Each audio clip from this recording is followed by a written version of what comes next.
gente vai falar do câncer de pele, que é o mais frequente no Brasil, representa aí 30% de todos os tumores malignos no país, mas muita gente ainda não se preocupa e corre riscos. Sobre esse assunto, nós vamos conversar com o médico Arthur Malziner, não sei se é assim que fala o seu sobrenome, é oncologista, consultor científico da Clinonco. Muito bem-vindo, doutor, um bom dia. Muito obrigado, Cláudia, é um prazer estar com vocês. Doutor, eu gostaria que o senhor começasse falando aí sobre o panorama do câncer de pele no Brasil. O câncer de pele é uma doença extraordinariamente frequente. Como você muito bem disse, em torno de 30% dos tumores, de um modo geral, são tumores de pele. O que acabou acontecendo é que, deste número muito grande de tumores de pele, aqueles que realmente produzem impacto sobre a possibilidade de sobrevida, isto é, sobre a malignidade, praticamente mais ou menos 10 mil casos por ano de melanoma. O melanoma é uma doença potencialmente letal. Os tumores de pele, em geral, eles são curáveis quando precocemente detectados e deixaram de fazer parte daquele medo que as pessoas, em geral, desenvolvem de câncer.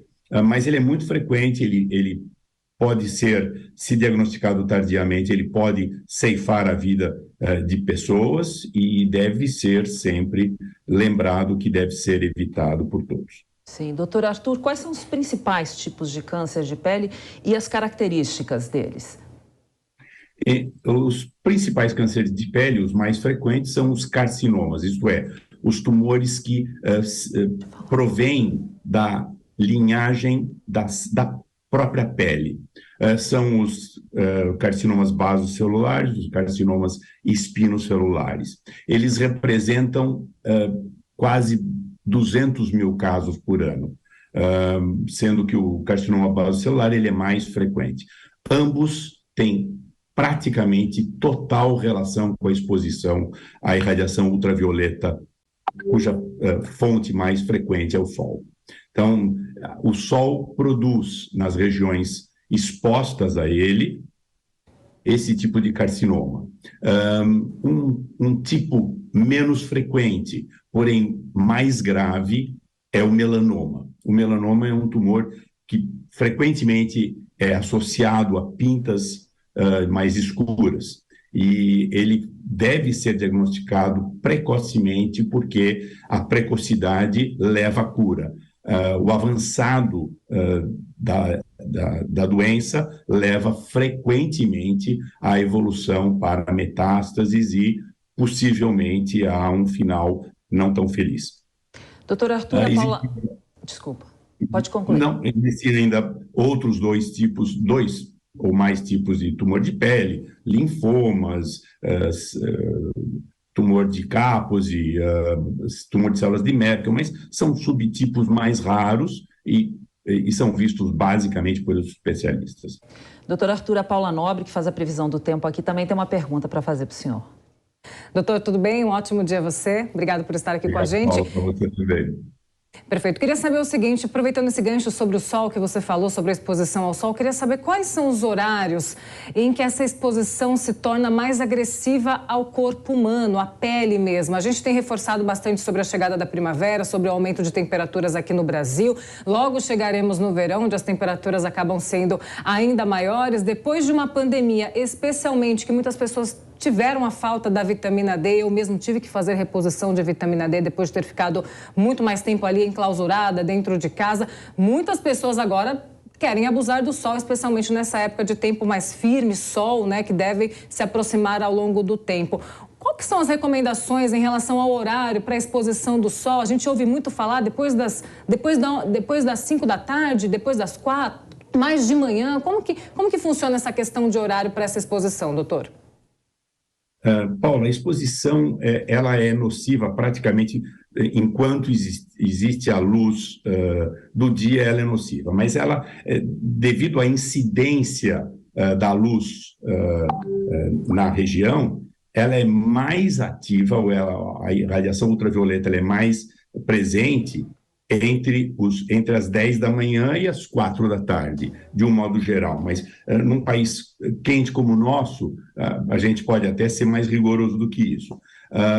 E lembrando que não existe nuvens capazes de nos esconder da irradiação ultravioleta, ou seja, não é porque o dia está chovendo, não é porque o dia está nublado que não existe radiação ultravioleta. Ela é de 40% a 60% da irradiação normal daquele dia. Então, nós não conseguimos nos esconder debaixo de nuvens, infelizmente. Então, assim, no horário... se você se lembra qual o horário que a gente recomenda que as mães levem seus filhos para passear de carrinho, esse é o horário certo para eventualmente ter algum grau de exposição à radiação ultravioleta. Ela é menos nociva às 8 da manhã e às 5 da tarde. 10h59 agora aqui na PAN. Agora, doutor Arthur, o que se fala também, essa exposição pode ser prejudicial, mas para absorver a vitamina D, o que se fala é que é necessário ficar no sol do meio-dia às 3 da tarde, que é justamente o horário que alguns dermatologistas dizem que é mais prejudicial. Isso é real? É importante ficar um curto período, mas nesse horário? Evidentemente, existe uma relação entre a irradiação ultravioleta e a conversão da provitamina D em vitamina D no nosso corpo. Isso é um fato. Pequenas exposições podem ser usadas no período que nós chamamos de período de maior perigo para exposição da pele, mas, de um modo geral, preferir sempre os horários em que a exposição é menos nociva. Isto é, bem cedinho e bem à tarde. Existe alguma pessoa que tem mais propensão a ter câncer de pele, dependendo do tipo, quando é mais clara, ou as pessoas da região sul, por exemplo, que tem essa origem mais europeia, talvez tenham uma pele mais sensível? Sim, todos estão sob risco de desenvolver câncer de pele, independente das características de pele, mas elas são mais frequentes em pessoas com tez clara, com menor proteção da melanina, e, portanto, pessoas que têm olhos claros, tez muito clara, são as pessoas com maior propensão. Lastimavelmente, todos os grupos, como eu já disse, estão sob risco, seja de afrodescendentes, asiáticos e pessoas morenas. Paula tem mais uma pergunta agora, doutor Arthur. Perfeito, doutor. Falando sobre proteção em relação ao protetor solar mesmo, propriamente dito, a gente não precisa falar sobre marcas, obviamente, mas qual fator seria mais utilizado, mais útil aí para o pessoal conseguir aproveitar o sol durante a tarde, neste período de verão que a gente tem falado tanto? Qual seria o fator mais adequado e também alguma proteção solar com alguma substância que não seria recomendada, que, ao seu ver, não seria tão útil ali para a pele humana, que não seria tão bom para ser passado ali na pele mesmo? De um modo geral, Paula, o que nós sabemos é que a proteção conferida pelos protetores solares é muito importante. Então, nós sempre recomendamos que os pacientes, que as pessoas usem um fator de proteção superior a 15 de fator, e lembrar que aplicar uma vez, ela pode não ser suficiente. Lembrar que depois de 2 horas a exposição, a proteção fica menor, não é? Quer dizer, ela tem uma capacidade de durar algumas horas depois do que automaticamente existe novamente uma sensibilização pela irradiação ultravioleta. Lembrar que se a pessoa vai tomar banho de piscina ou do mar, ela tem que reaplicar tão logo termine o banho de mar.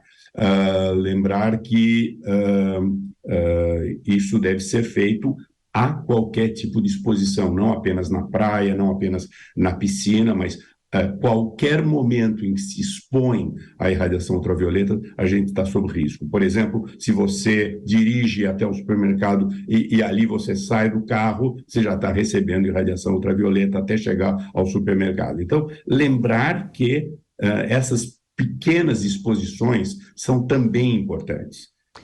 E, portanto, algum grau de proteção é necessário.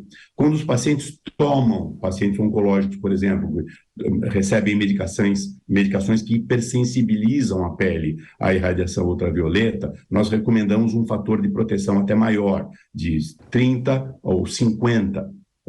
Muitas vezes a gente recomenda para esses pacientes. Mas, de um modo geral, é razoável que se use um fator de 15 ou mais.